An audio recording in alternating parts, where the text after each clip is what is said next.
সদিচ্ছা আর আধুনিক প্রযুক্তির ব্যবহার না করার কারণেই সড়কে চিরচেনা ভোগান্তির স্থায়ী অবসান অসম্ভব হয়ে উঠছে। প্রযুক্তির ব্যবহার না করে সনাতন পদ্ধতিতে কাজ করায় ভোগান্তি বাড়ছে বলে মনে করেন সড়ক বিশেষজ্ঞরা। আইনের প্রয়োগ বৃদ্ধি করে সমন্বিতভাবে কাজ করার আহ্বান নগর পরিকল্পনাকারীদের।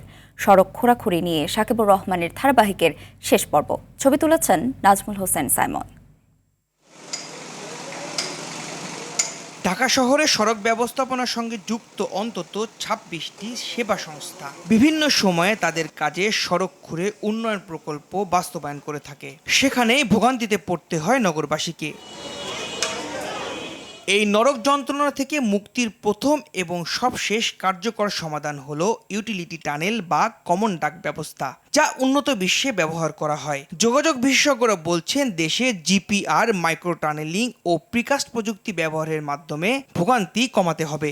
বিভিন্ন সংস্থার আগের যে কাজগুলো হয়েছে, কার যে লাইন কোন দিকে গেছে সেটাই আসলে আমরা নির্ধারণ করতে পারি না। ঢাকা শহরে এখন সবচাইতে যে জায়গাটা আমি মনে করি যে আসলে একটা বিনিয়োগের বিষয়, যে আমরা গ্রাউন্ড পেনিট্রেশন রাডার যেটা বলছি, এই রাডার দিয়ে পুরো ঢাকা শহরে একটা ম্যাপিং করে ফেলা উচিত। অনেক জায়গায় মাইক্রো টানেলিং করে ফেলতেছে, তাহলে আপনার রাস্তা যে ওপেন করা অর্থাৎ বড় অংশ কেটে ফেলা, সেই প্রয়োজনীয়তা তো অনেক জায়গায় হচ্ছে না। খরচের কথা চিন্তা করে এসব প্রযুক্তি ঠিকাদাররা ব্যবহার করে না বলে মত বুয়েটের এই সড়ক বিশেষজ্ঞের। কাস্ট ইন সিটু না করে প্রিকাস্ট, অর্থাৎ যে ধরনের কাজ হচ্ছে এলিমেন্ট আছে সেটা মাঠে একদম ঢালাই না করে এটা প্রিকাস্ট করেও কিন্তু করা সম্ভব। ঠিকাদার অনেক সময় করতে চায় না, কারণ সেই খরচটা কিন্তু সে করতে যাচ্ছেন না। কিন্তু খরচ না করার ফলে আপনি কম্প্রোমাইজ করছেন জনভোগান্তির সাথে। নগর পরিকল্পনাকারীরা বলছেন, সিটি কর্পোরেশনের সঙ্গে সমন্বয়ের অভাবের কারণেই এমন পরিস্থিতি, আর তার ফল ভোগ করতে হয় নগরবাসীকে। বর্ষাকালে যে কাজগুলো করা হচ্ছে সেই রাস্তাগুলো কিছুদিন পর আবার ভেঙে যাচ্ছে। তাহলে এটা একটা সাইকেলের মতো। আপনি সাইকেলটা শুরুই করছেন অন্যায় এবং দুর্নীতি দিয়ে, এবং সেটা যতদিন আছে কাজের মান খারাপ সহ আমাদের ভোগান্তি সহ সব কিছুর মধ্যেই কিন্তু একটা বড় প্রশ্ন।